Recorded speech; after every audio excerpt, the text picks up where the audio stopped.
Hello, good morning, ladies and gentlemen. Welcome back to Real Talk with EJ. I am your host, Eno Jerry. We are back again with a slight dose of motivation, served with truth with a sprinkle of pure vibes. How you guys doing? It's another Wednesday, another beautiful Wednesday.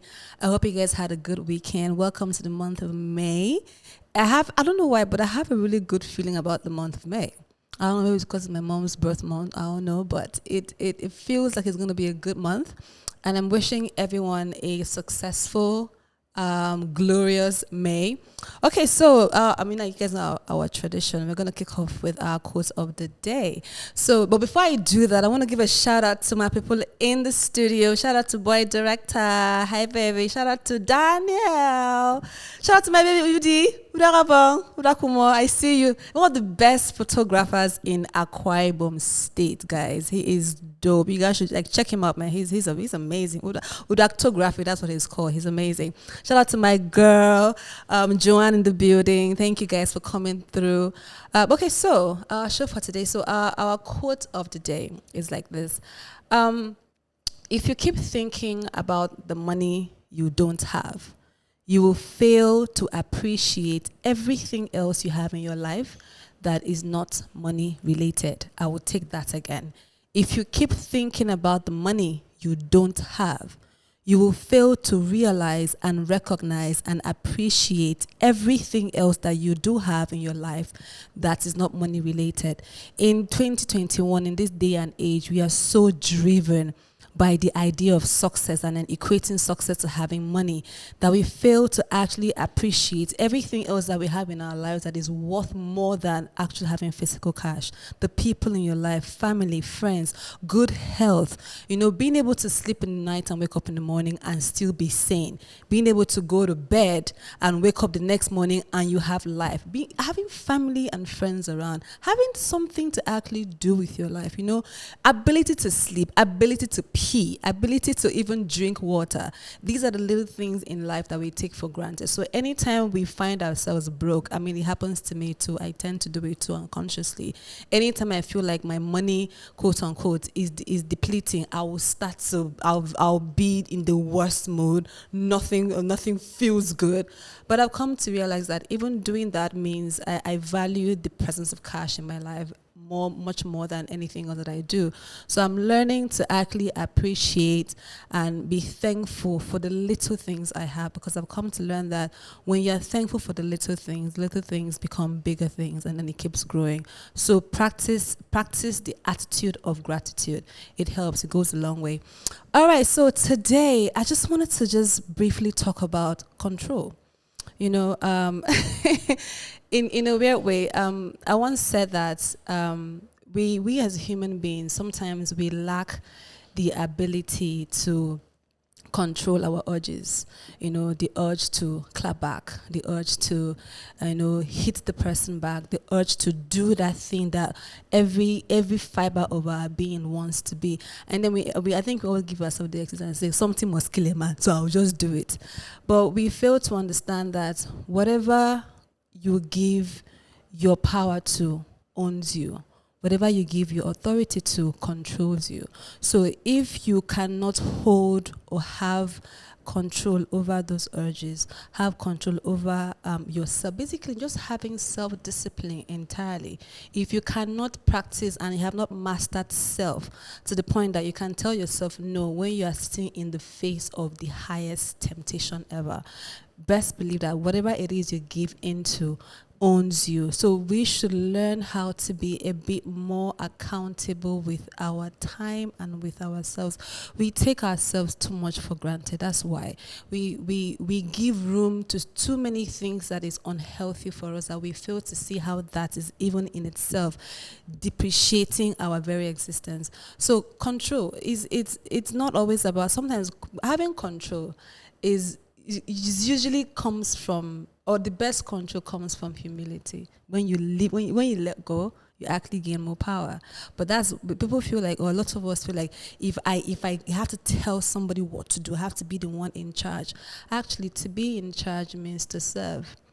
That is a trick a lot of us don't understand. When you master the act of service, you are actually the one in charge, because when you develop the attitude of being present and serving others, you will become almost irreplaceable in their lives, because you would have created a vacuum that only you can feel in that person's life, and that comes from service. So when we actually bring our heads, they say you stoop low to conquer. When you bring down your head to serve, then you automatically are paving the way for yourself to actually be elevated to a place of authority. So control. It is not always about having the power, but it's about having the power but utilizing it in such a way that it does not harm other people. If we are placed in any position of power in life, it can be in anything. It can be a little position. It can be even being like the first child, or it can be in an organization, in a group setting. Anytime we are placed or put in a position of power, whatever decisions that we choose to take, if it does not come from, or if it is not rooted in love, it will become toxic for the person on the receiving end. So sometimes when we wear that hat, we forget that other people too are humans. We get so consumed by that position, by that power, that we feel invincible. We feel like we can do anything and get away with anything. But we fail to understand that the moment that you are placed in a position of power, you are automatically placed in a position to serve in an executive level. I call that position an executive house girl, executive house boy. Having control, having power means to be able to carry that ability and pour it into the lives of people and then duplicate it. You cannot duplicate power by consuming it and oppressing others. You can duplicate power by carrying that power and then putting it in the lives of people. There's like cloning more versions of you, but a good version of you into the world. So control. How well have you been able to have control over your urges? How well have you been able to have control over the power and the position that you've been given to? I'm going to go on a quick break right now. When I come back, we'll talk more about a topic that actually do mean something to me. So stay tuned. I'll be right back.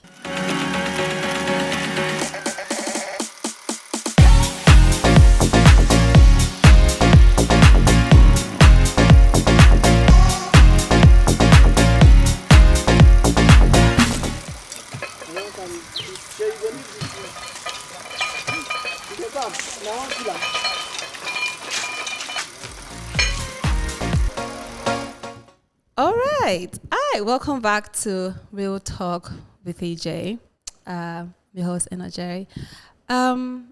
Before I continue, there's something that has been on my mind for the past couple of days that I wanted to use this opportunity and this platform to actually showcase.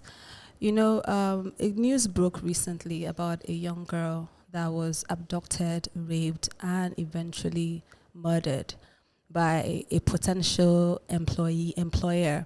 So she had put out a post that she was looking for a job. She attends University of Uyo, I think Miss Inia Bongomoren. She had put out a post on Twitter that she was looking for a job, and somebody contacted her from Twitter and told her to come by. Long story short, she met up with the guy, and the person just happened to be a kidnapper that kidnapped her, raped her, and eventually murdered her. And this news broke me in many ways, because it shows me that we as people, we have a long way to go.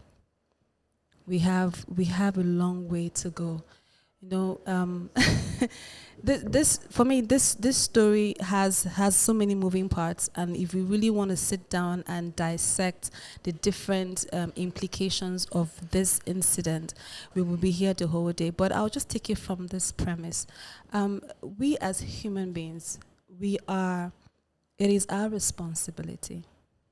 It is actually our responsibility. Forget what I tell you, it's not my business. It is our responsibility to be keepers of the next person you see. There is no way the world can go round without people. And to have another human being look at another person and think that they have the right to take a life, And not just that, like you raped her. You could have raped her and let her go, but you raped her and killed her in the process. That it's all shades of wrong. I'm actually really hurt about this story. Hurts me deeply, but I just want to use this medium and say that we can do better as people. We can. I'm not gonna. We can. We have the ability to do better as people. We just choose not to, and to be living in a world where you can't even say, I have a job interview, I'm going to go for a potential job interview. This girl, as innocent as naive as she was, she put out a request. Someone said, I'll give you a job. It took a certain level of trust in humanity for her to decide to get up and go and meet up with a stranger that she hoped was going to give her a path to a better future, and she just happened to run into the wrong hands. We can do better as people. We can love better. We can be kinder. We can be more gentle. We can be more keepers of our brothers and our sisters. We can be better at looking out for each other. We can be better at saying, looking at someone and saying to them and seeing what you can do for them, not what they can do for you, or what you can give to them, not what you can take from them. We can do better as people. I believe that strongly. So that's why this news really broke me, because I am a believer in humanity. I believe we humans, we have the power to be great. I've seen what can happen where people come together in one unit, in one accord. The only reason why the Tower of Babel was even a success was because everybody that was involved in that made a stand, and they were unified in their thoughts and in their execution. So it just takes us to decide that I want to be good. I want to be kind. I want to see the next person succeed, because if you initiate a success path, it will come back to you. So we can do better as people. My deepest condolences to Inyabong's parents and family for this great loss. It breaks me, it breaks us, and I know that God Almighty will give them the strength to go through this very, very painful season. I know this is not the way, or this is not what they had in mind for their daughter, for her to be taken advantage of and taken out of the world in such a degrading manner. It is heartbreaking. So my heart goes out to everyone, her family, her friends, and I pray that God will console you, and give you the heart to bear this loss. So, but we as people, let's do better. Let's do better. And I hope her family gets justice for this inhumane act, because it is not human. It is not us. It's not our nature to be this bad. Yes, the heart of man is desperately wicked, I know, but I also believe that we have good in us. And if we just focus more, the energy we use and put into planning evil, if we can just tilt that energy to being good, just a little bit, just apply 20% of the energy you use in planning a scam, in planning tricks, in planning evil. If you can just put 20% of that energy into doing something good, you will be amazed at the result you're going to get. So my heart goes out to Indiaman and her family, and I pray that God gives them the ability to go through this loss. We'll be right back.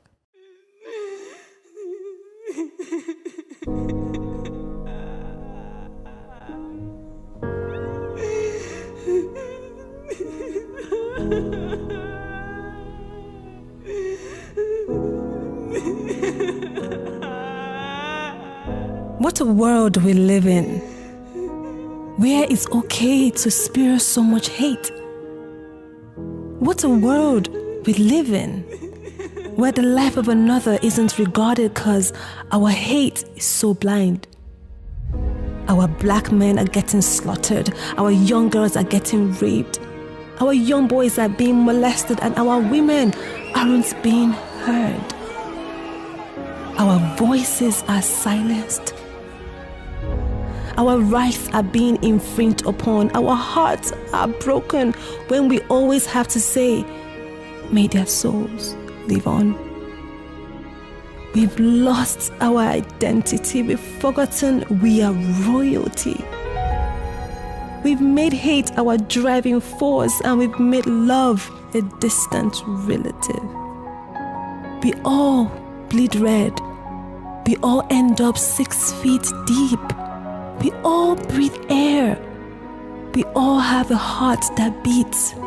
Beep, beep. Stop killing us. Stop raping us. Stop silencing us. And stop dehumanizing us. 'Cause we all bleed red. We all end up 6 feet deep. We all breathe air. And we all have a heart that beats. Beep, beep.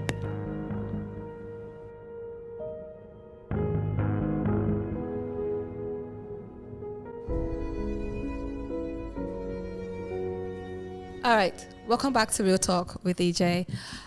So, in talking about control, I do believe I want to know. What is the one thing that you as a person that you find it really hard to like resist? Me, I'll tell you, is wine. Wine.